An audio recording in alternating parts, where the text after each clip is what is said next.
Word has a number of tools that you can use to manipulate graphics in your document. You can resize, crop, and position photographs, and resize and position all other kinds of graphics relative to the margins or relative to the page. We're going to begin with this document that we created earlier in this chapter. It has 2 photos and a shape and 2 pieces of clip art, and we'll be using those to see how we can use the tools that appear when we select any graphic in Microsoft Word. So with this photo selected, the Picture Tools Format tab is available, and we'll be looking at the commands in the Arrange and Size categories. So first, I'd like to turn this picture so it's not laying on its side. This is a tree, here's the ground, here's the tree, and if it's a little hard to see, it's not your eyes, it's the document. This is a photo that we need to retouch. We have to use this photo, but we'll be retouching it later in this chapter. But we already know that it's too large and laying on its side. So first, let's take care of the size of the photo. We'd like it to be a little bit smaller. We have a couple of choices of how to do that. First, when a photo is selected, or any graphic object, it has handles that appear on the corners and the sides. The handles on the corners are round, and when I use this handle to drag, I'm shrinking both the horizontal and the vertical dimension of this photo. Its aspect ratio, the ratio between height and width, is being held constant by Word. So I'm going to release the mouse button, and I can notice here in the size box that I sized that down to about 5 inches by about 3 inches. If I had used one of the square handles, I'm actually distorting the image, and that's probably not what I want to do. So I'm going to choose Undo to undo that. I can also size the image very precisely. For example, I know I want this image, when it is done, to be 3 inches wide in my placement. So here's my width, and I'm simply going to choose 3 inches. And when I click, you'll notice that Microsoft Word has automatically resized that image to 3 inches wide. Now I want to turn this tree so it's straight up.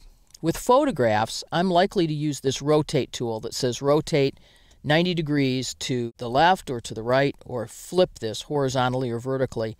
This is a really good way to rotate an image that's a photograph, because the odds are that the reason that this is off by 90 degrees is that the person who took the picture turned the camera 90 degrees to capture a portrait or landscape view of an image. So that worked really well. But I can also freely rotate this image. I can grab this green handle, the rotate handle, and I can turn this to any dimension that I want, so that I can have a photo that's not really in line with the text in my document.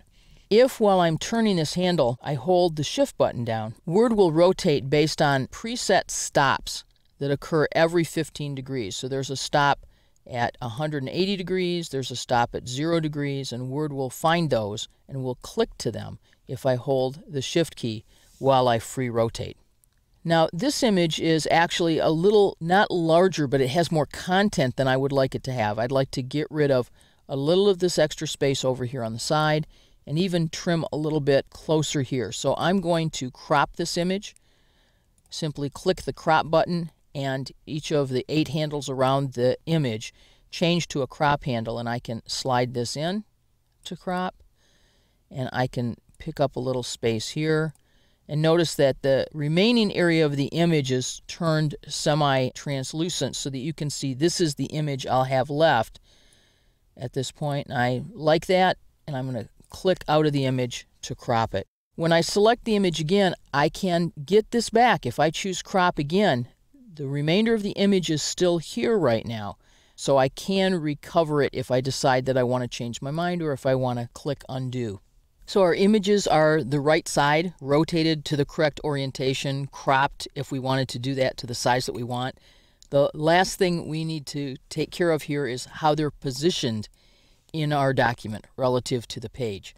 So I'm going to select this picture and choose Format and Position, and I have 10 choices that are built in.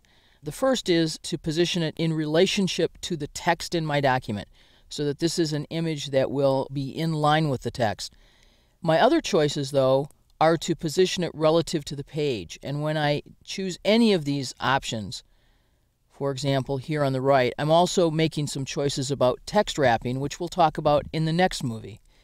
I can also choose more layout options and be very specific in terms of how I want my object placed, in terms of an absolute position or an absolute horizontal and vertical, or to move the object with the text. Right now, though, I'm going to simply position this on the right side of my page. I'm going to choose my next image. Now, doing that and resizing the image made some more room, but I actually want this other image of the olives to appear on the next page. So I'm going to drop it here, someplace on the page, and choose upper right corner of the page. We'll be dealing with these two graphics later because they're related to the surrounding text. And finally, I can take this image and say I'd like it to appear on the next page. And we'll drop it down here, and we'll choose to position that in the upper left corner. With words cropping and rotating, sizing, and positioning tools, you can choose how much of an image you want. You can choose to rotate an image in a particular direction, and you can position images precisely relative to the pages in your document.